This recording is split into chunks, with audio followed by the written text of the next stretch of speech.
Hey guys, welcome back to Hands On Channel. I hope you guys had a wonderful Thanksgiving holiday. I know I ate too much as usual, but we're going to be doing a lot of work around the farm, so I'm not too worried about that. I'm sure I'll work it off. But I got to visit with some family, and that was great. Just a wonderful holiday.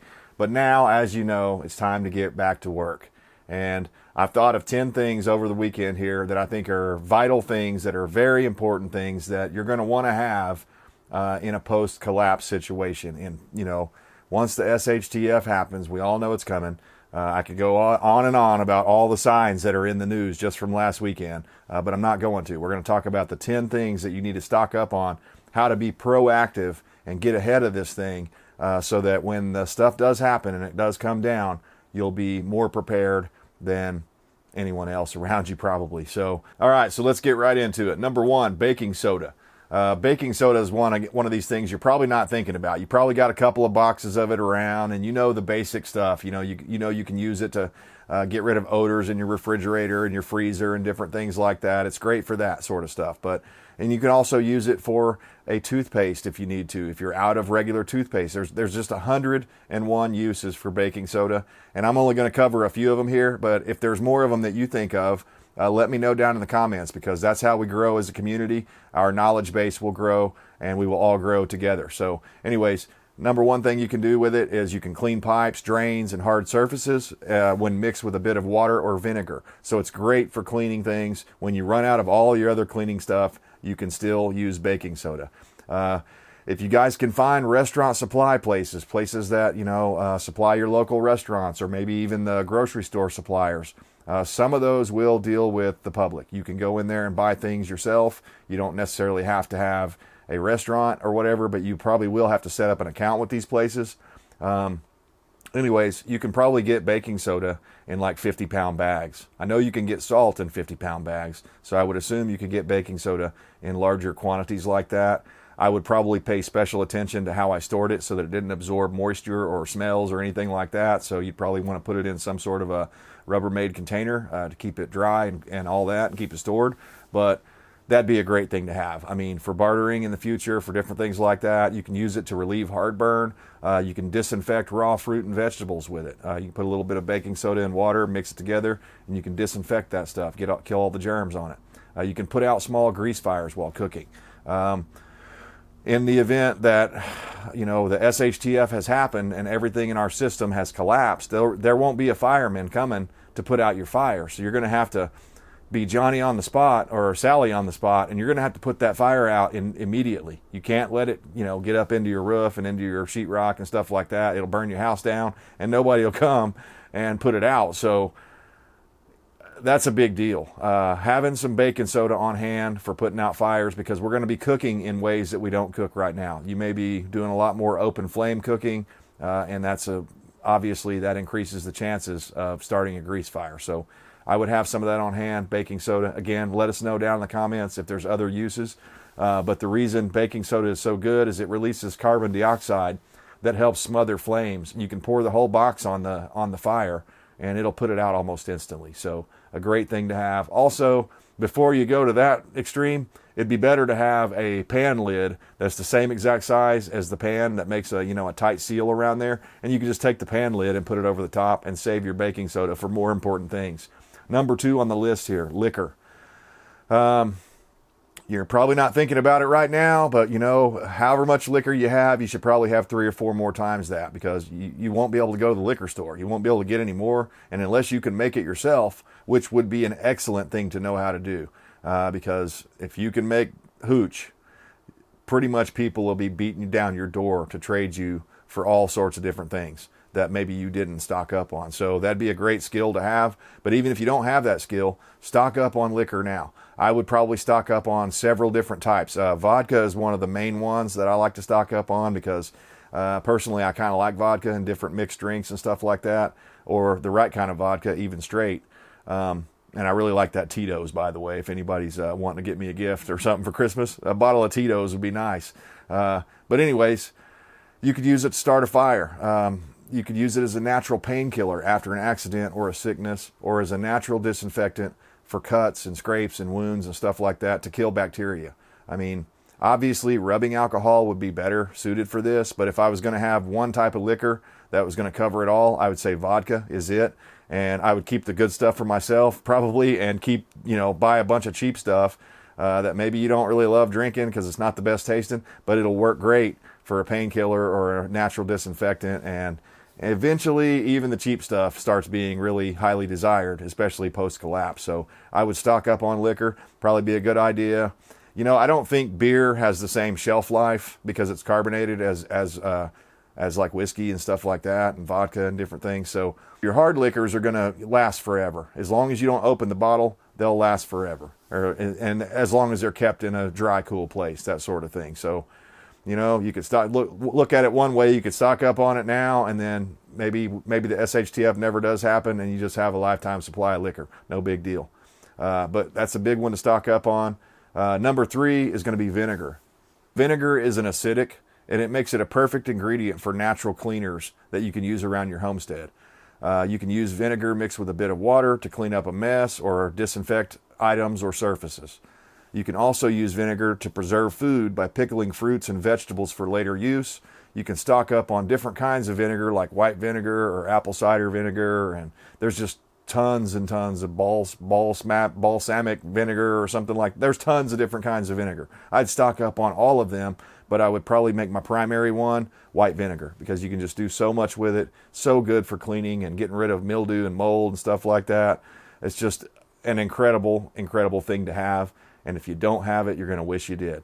Number 4, salt. So stocking up on salt is crucial, especially if you plan on bugging in and cooking food for your family and stuff like that. So it's a versatile seasoning. Salt without any added ingredients doesn't expire. I mean, it lasts forever. So again, that'd be something if you can find a restaurant supply place, 50-pound bag, to start out with. Maybe have a couple of them. Maybe that would be, again, if SHTF never happens, that might be your lifetime supply of salt. But if you keep it dry and cool and, in the right kind of conditions, it will last forever. You can use it for food preservation, of course. If you watch any of these videos about the old ways of preserving meat without refrigeration, salt is it, man. You got to have it. And that's why I'm saying 50-pound bags, is because, if you go out and kill a deer, you're lucky enough after everything goes down, you get to go out and kill a deer or any kind of big game. Maybe you're raising hogs and you decide to slaughter one of these hogs. Well, without refrigeration, that meat's going to go bad in short order unless you have salt and unless you know the old ways of preserving food. And you make a salt box and you basically put layers of salt in and then layers of meat, layer of salt, layer of meat, making sure that the salt fills up the layers in between so that the meat's not touching. And that is a great way to preserve that stuff. I don't know how long exactly it'll last, but it definitely increases the longevity of your different meats and stuff like that. It probably depends on the season. If it was the middle of the summer and it was really hot outside, then it probably wouldn't last as long as obviously if it was in the coldest months of the winter, because the cold is also going to help that preserve the food. So you can also use salt to kill poisonous plants, repel insects, remove rust, put out a grease fire, remove stains, or degrease dishes. You can even clean your oven with it. It also lowers the freezing temperature, and you can use it to keep your walkways and steps safe during a SHTF event in the winter. When you got ice and stuff out there, you don't want to slip and fall, hurt yourself. A lot of the different things that we do here in my household for planning for prepping is trying to make things as easy and convenient as possible for us when the stuff does go down, so that we're not risking injury, because you're going to, again, sort of like the fireman thing. I mean, if you injure yourself and you don't have a doctor in your group, you're pretty much screwed. You're going to have to rely on whatever medical information and knowledge you have put together. And so having these other things like this, these alternative things, when the SHTF goes bad, is going to give you a leg up. So I advise you to do it. Number 5, bleach. And bleach isn't just for laundry. It is, you can use it for your laundry and it will help you wash your clothes when you run out of detergent and stuff like that. But when the SHTF happens, you can use bleach as a disinfectant. Bleach can also be used to sterilize water and kill germs and bacteria. Bleach may be affordable now, but in a post-SHTF world, bleach will be worth its weight in gold. And I completely believe that. Totally. It's going to be one of those items that people didn't think about, and enough time goes by, and it's not going to be instant. In the beginning, people aren't going to be worried about that sort of stuff, but we're talking about 6 months into a grid down situation. Bleach is going to be critical. You're going to wish you had it. So be careful about that. I would do some more research as far as what percentage concentration bleach you should buy and for what purposes. And also, you want to get unscented always. No, don't get any of the lemon stuff or any of that other stuff. Even if you like the smell of it, I wouldn't get it. I would only get the unscented stuff, because you can find other ways to put scent in if you're using it for laundry and such, things like that. So I would definitely get lots of bleach, but I wouldn't. It's one of these things that I wouldn't go out and buy a 55-gallon drum of it, even if you can get a good deal on it, or even a 30-gallon drum, because bleach has a shelf life. From the time it leaves the manufacturing facility, I think it's about 2 years. Correct me if I'm wrong. Someone told me in the last comments, but I'm not looking at that right now. I think they said it's about 2 years is what the shelf life is on that. There's all sorts of information related to how long the bleach is going to last. It will still work, but it's not going to be as strong and potent as it was when it was new and fresh. So it's one of those things that over time it loses its potency. So again, you want to keep that in rotation. You don't really want to stockpile too much of it, or else you'll have bleach going bad on you, and that's not what we want. We want to use this stuff, but I would advise you, as of now, if you're a relatively small family of 4 or less, I would probably stock up on bleach to the tune of 10 gallons or something like that. If you're just a family of 2, it's just you and your wife, you probably don't need that much, but I would definitely stock up on bleach, because for bartering, it'll be a game changer. It's just one of those things that I guarantee you people aren't going to be thinking about it. Number 6, duct tape. And you guys can't see it in this shot here, but I've got like 5 to 7 rolls over here up on my pegboard. I keep that stocked up all the time here in my main shop. And over in my bigger shop, I keep, 3 or 4 rolls over there. I probably got 10 to 12 rolls of duct tape around between my junk drawer in the house and here and over, so honestly, I feel like that's not enough. I feel like I'd be a lot happier if I had like 30 rolls of duct tape. And not all of those are going to be the high dollar Gorilla Tape, but some of those definitely need to be Gorilla Tape, because it has certainly proven itself to me time and time again and gotten me out of a lot of pinches. So I recommend Gorilla Tape and, at least a few rolls of that, and 20 or 30 rolls of the regular gray cheap stuff. Don't get the real cheap stuff, but the middle of the road stuff that will get you out of a pinch if you have to do some MacGyver repairs in the future, because you won't be able to get things repaired. You won't be able to get replacement parts. So you may have to use that duct tape in ways you never dreamed of right now. And you guys know there's 1,000,001 uses. You can secure fabric or curtains around windows. You can wrap a splinted leg or arm after an accident. You can secure or cover holes in an emergency shelter. You can fix a pipe or rig up a contraption that you might need in emergencies. You could plug a leak in your boat or canoe. You can seal food containers and packing, all sorts of stuff. You can start a fire. You take several pieces of duct tape and rip it into strips and wad it up into a little ball, and it's a great fire tender. The glue on there is flammable enough that even if it's a little bit wet, it will start and burn. So great things to have to get you out of a bad situation. Number 7, trash bags. So when the SHTF happens, you're going to need trash bags. You're going to need them more than ever. There's just 1,000,001 uses for them other than putting trash in them. But that's going to be one of the things you'll use them for. You've got to get rid of your garbage, and we've talked about that in another video where we talked about getting rid of human waste and stuff like that. Well, garbage bags, it may come down to that. You may have to use garbage bags for some of that stuff, and you'll be glad you have them. And I would have a variety of different kinds myself. Get my thing set back up here. I would personally have a variety, like I'd have some of those lawn bags, and I'd have some kitchen bags, I'd have some different sizes. But yeah, I'd have boxes and boxes of trash bags stocked up. And that's one of the things we need to work on here. We've got some, but we don't have a whole lot. But I really like those thick ones that are for leaves and for yard debris. Those kinds of things. You can take one of those and put it in your backpack if you're just going out backpacking. And maybe you get into an emergency situation and your day trip turns into a situation where you've got a sprained ankle or a broken leg or something serious where you can't get out of there, or you're just trapped or whatever, run out of daylight and you get stuck in a place. Well, if you've got that trash bag, you can cut it in half down, long ways down the side there, and make yourself a emergency lean-to shelter for one or maybe two people to get underneath and stay dry for the night. So great thing to have. Just 1,000,001 uses. You know, if your chicken coop out here gets a hole in the roof, you could throw one of those trash bags over the top of it, take a little bit of your duct tape, secure it down so the wind doesn't blow it off, and boom, you're, you know, Bob's your uncle. You're in business.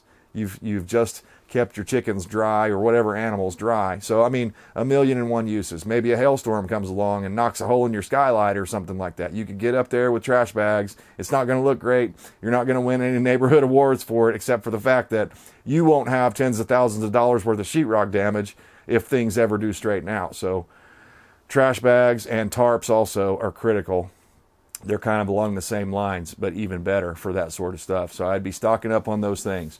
Number 8, hydrogen peroxide. I mean, right now, again, we take it all for granted because we've got it and it's easily, readily available. What about that day when you can't go to the store for months and months and months? Hydrogen peroxide is an emergency supply staple, especially for your first aid kit. You'll need hydrogen peroxide to clean out cuts and wounds and scrapes on people and livestock. Hydrogen peroxide is accessible and affordable now, so I'd stock up on several jugs of it, bottles of it. You know, I don't know if you can get that in a gallon-sized jug, but if you can, I would recommend doing some of that too. I don't believe it has a shelf life.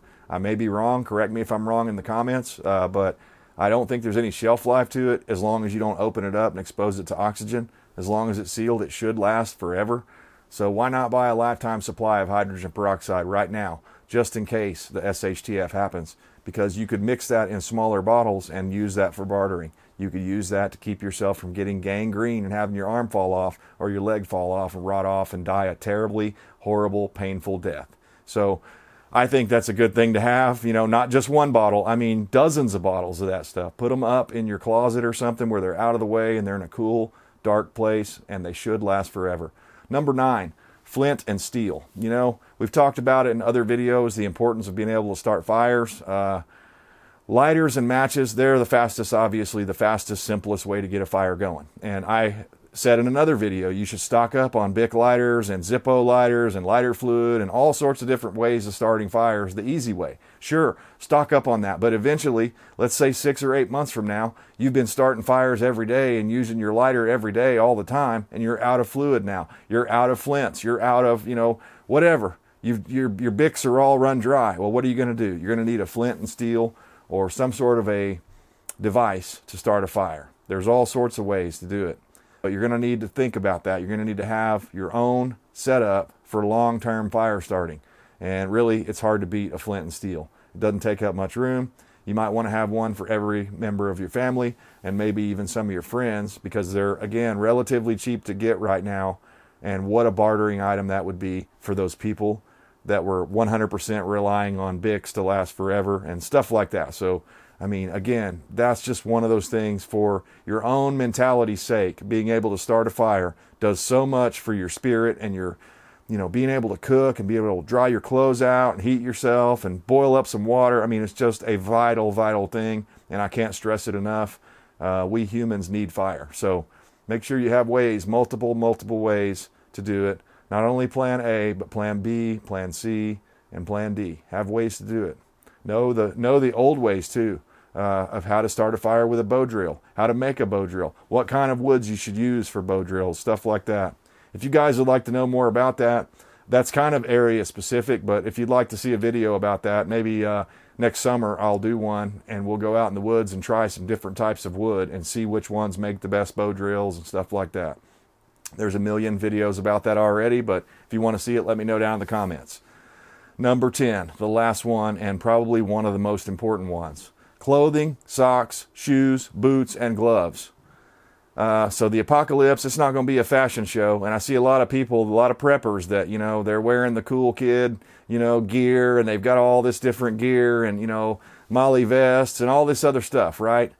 And that's good stuff to have, no doubt about it, but you're going to need your basic clothes. You're going to need to think of things a lot differently, especially if you're working in the city now and you have like an office job or even a warehouse job or whatever. You're going to be outside. You're going to be out in the elements a lot more. So you're going to need to have proper winter attire.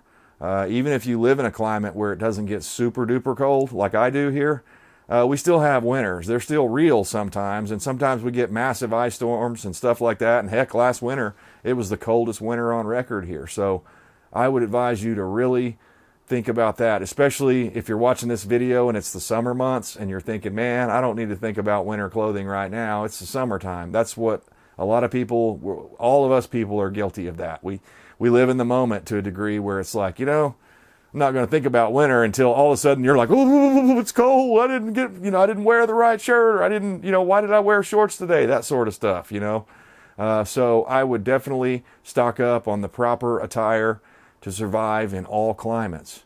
It's just one of these deals that a lot of people aren't thinking about this, and if you've got kids or grandkids or anybody else that's going to be coming into your group that has small children, I'm a parent, so I know there are times when kids just grow. There are growth spurts, and they just grow. They outgrow their clothes in a season. So you've got to plan for that too. That's a toughie. You're going to have to, and my advice would be go over to the Goodwill and get some different clothes like that for the future. If you never need them, so be it. But, for your kids and stuff like that, as they're growing, you can get some different clothes that way. Maybe you've got a friend that their kids are a little bit older than your kid, and you can barter and trade with them to get those clothes. But you're going to definitely need to secure the proper attire for you and your family, and it's going to be a lot different than what we wear now because you're going to be working so hard. I did a video in the past about the Wrangler Riggs jeans. They're, in my opinion, and they're really not jeans per se. They're made out of Cordura. They're really durable. I wear them for working all the time.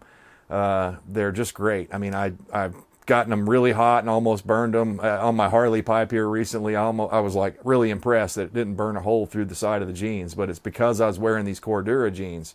If I'd have been wearing anything else, it would have burned my leg and probably melted the cotton and all that stuff. So have the proper attire, have some really good work boots, work gloves, also winter gloves, things like that you may not be thinking about. Socks and underwear are so critical. I mean, if you can do it and you can afford it, every time that you go in, you see underwear and socks on sale, you should stock up on those and don't open them. Put them in a bottom drawer somewhere for SHTF supplies. That way, when you start wearing holes through your regular socks that you're wearing now, that you're the ones you're using every day, you can just rotate those in and rotate the old ones out. Don't throw those old socks away. Use those for rags, because eventually we're going to run out of toilet paper and stuff like that, because no matter how much you stockpile, you're going to eventually run out of that sort of stuff. So eventually you're going to need to have like your old rags. And what my wife and I do is, when a sock or when, an old pair of boxers or an old t-shirt gets to the point where it's just,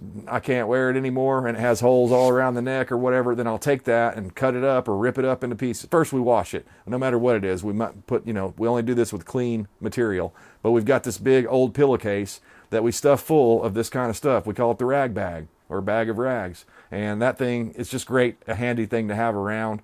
But in an SHTF situation, it'll be even more handy, because you might not have paper towels eventually. You might not have toilet paper eventually. You might not have feminine products for your wife and stuff like that, or the girls in your family. And you're going to have to come up with creative ways to, take care of that stuff that these people have. I'm trying not to go too deep into that, but you get the idea. You're going to have to think about all this stuff before it happens. So, guys, that's it for our list. I think those are 10 things that a lot of people aren't really focusing on, because they're, especially new preppers, they're focusing on just getting the basics and getting the food stuff. So this is kind of more for advanced people that already have their food stocks and their water supply taken care of. These are the things you need to be focusing on, because one day you may not be able to get them.